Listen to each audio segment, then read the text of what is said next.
Friends, welcome to அச்சன்பாலா recipe. இன்னைக்கு ரொம்ப டேஸ்டியான சூப்பரான ஒரு கேக் ரெசிபி தான் செய்ய போகிறோம். கோதுமை மாவுலேயே செய்ய போகிறோம், மைதா மாவு இல்லாமல். எப்படி செய்து பார்க்கலாம் வாங்க.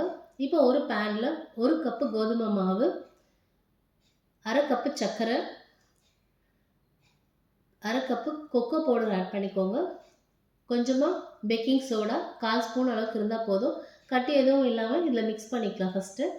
இதுக்கப்புறம் 1/4 ஸ்பூன் உப்பு ஆட் பண்ணிக்கோங்க.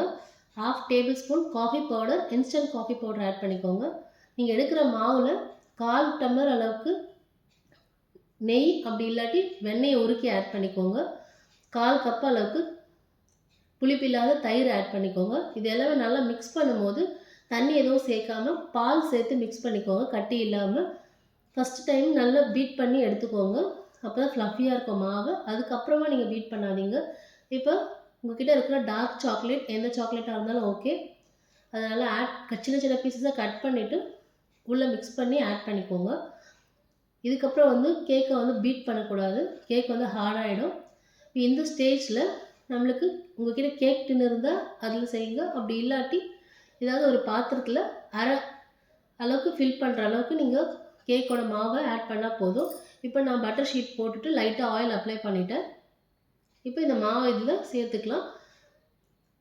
நீங்கள் எந்த பாத்திரத்தில் செய்கிறீங்களோ அதில் அரை அளவுக்கு நீங்கள் ஃபில் பண்ணால் போதும். ஏன்னா கேக் நல்லா வெந்து ஃப்ளஃபியாக வரும், சூப்பராக இருக்கும் டேஸ்ட்டு.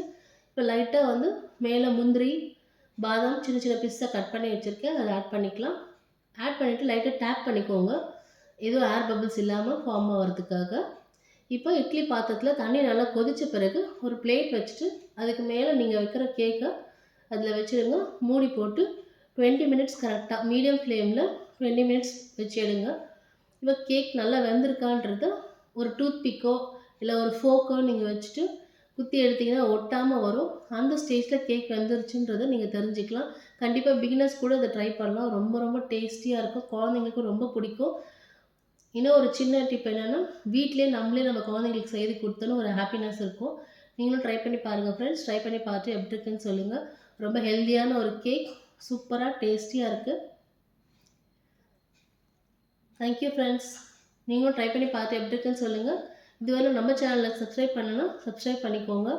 நிறைய வீடியோஸ், நிறைய ரெசிபிஸ் வரும். பாய்.